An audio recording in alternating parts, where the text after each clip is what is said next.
PowerPoint Pro Moves is all about workflow tips, tricks, and hacks that help busy professionals build stunning presentations in record time. In Season 2, we're focusing on keyboard shortcuts that I personally depend on to build anti-bullet point presentations that have people asking, what kind of software are you using? When I let them know it's PowerPoint, they're blown away. Hey, if I can do it, you can too. Stick around and I'll show you how. Welcome to PowerPoint Pro Moves.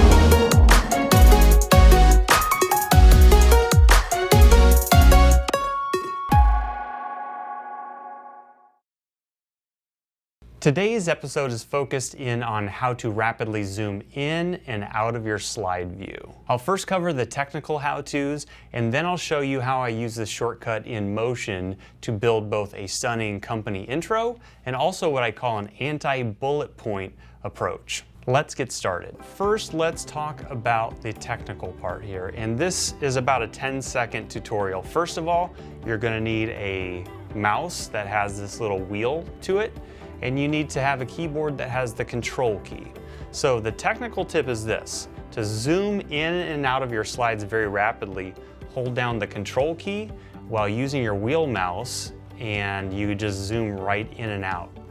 Now what I want you to do is pay special attention to the bottom right of your screen as I do this. What you're going to notice as I wheel up is that you have an increase in zoom, and as I wheel down, you get a decrease in zoom. That is the shortcut for this long cut. If you wanted to do that using your mouse, you would need to go to the View menu, you would need to go to Zoom, and then you'd have to futz with any of these numbers. So you can see by just holding down the control key and then using the wheel mouse, it's rapid.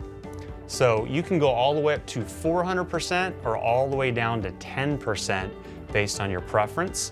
And here's the bonus technical tip. If you hit Alt-WF, you will immediately snap to a fit-to-screen view. So that's going to depend on if you have your thumbnails really large. You're going to notice that that fit-to-screen is just going to be somewhere in that 89% to 102%. Or if you have your thumbnails really small and you're zoomed up, your Alt-WF or your fit-to-screen will snap a little larger. So that's a little bit of that. That's the technical tip. Let's talk about how to use this in Motion to build stunning slides. And to do this, what I'm going to do is first of all just show you a little sequence that I actually used last week as part of a presentation for a major company. So let me just show you what the presentation looked like first, and then I'll show you how I use Slide Zoom to build this presentation rapidly. So I'm going to hit Shift F5 to go ahead and put this presentation in presentation mode. And you're going to see that I would introduce my company. We're Automatic, and our company has been around for 30 years. We're a certified women-owned business, all this kind of good stuff. And I would talk about our mission, that we eradicate boring training from the face of the earth. While I'm doing this and then introducing myself, introducing some of my compatriots, you're going to notice there's not a single bullet point in sight. And to do that, again, I really rely on this whole Control Slide Zoom mouse trick to do that. So let's get behind the skin and see what this looks like from the making of this little sequence. Okay, so I've hit the Escape button, and let's just look at the little sequence here. And the first thing I want you to notice is that if I put on my selection pane, you're going to notice that I have the grid visible. And that's something I've talked about in previous episodes. When you're relying on a sequence that has that liquid feel, you are going to use the morph transition, and you're going to take objects that, if you look at this grid, this is where my actual slide is.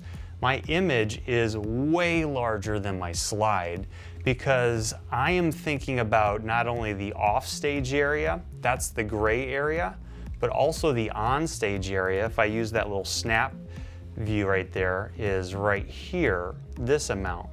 Okay, so when you use the wheel mouse, you're rapidly going in and out of that view because you're not necessarily, when you're building this, focused just in on the slide. You're focused in on where your assets are and then changing perspective. So if we look at the first slide, you're going to notice that this is the size of the image. As we get into the next slide, that image grows, go back and forth.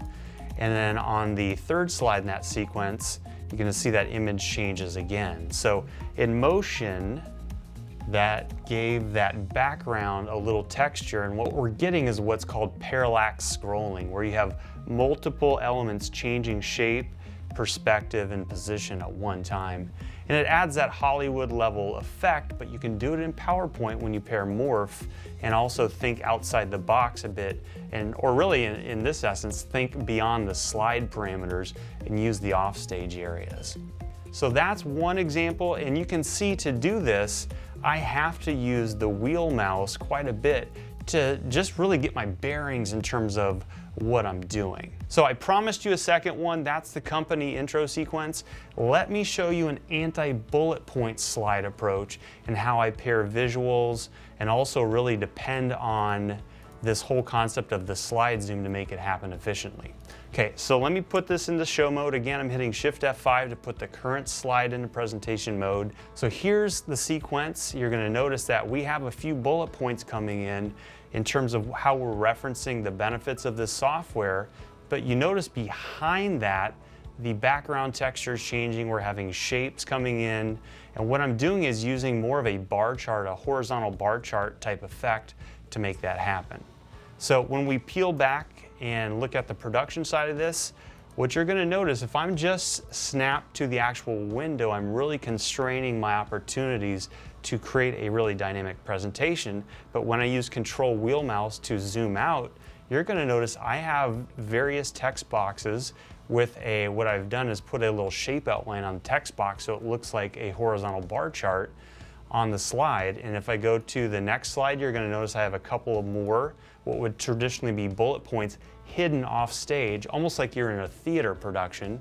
And as we go, those various items are coming on the screen while the back end texture, the image, is being changed to a different shape. And by the way, if you go through season 1 and season 2, you will see all the little shortcuts, tips, tricks, workflow hacks that I've recommended that when you pair it together, help you do this very fast and very efficiently. And again, when we look at today's topic of just zooming in and zooming out, you need to do that to get the bearings of where your various assets are in relation to your slide. And one little final hot tip, while I'm doing that, I'm also looking over here at the thumbnails because the thumbnails represent the actual view of what you're going to see in presentation mode. So in other words, your thumbnails just show you the exact slide, while when you're working on your canvas, this is giving you the benefit of looking off stage and on stage. So a lot of times my eyes will drift between the thumbnail and the actual slide itself. And then what I'll do is I'll just hit Shift F5 once I have things the way I like, and I'll go ahead and just buzz through it, think about it like a presenter, and make sure that I have the animations timed and the look and feel timed, and I, almost in an artistic side of things, that as the presenter, it's feeling right, it's pairing really well with the cadence of what I want to be speaking about. Okay, there you have it, rapid slide zoom. That's today's PowerPoint Pro move. Hey, if you loved it, we'd be honored if you'd hit the subscribe button, like the video. If you have other colleagues that you feel would benefit from upping their presentation game, we'd love it if you'd share the PowerPoint Pro Move series with them, or have them visit our blog at automaticwithak.com. Thanks for tuning in, and make it a PowerPoint Pro Moves day.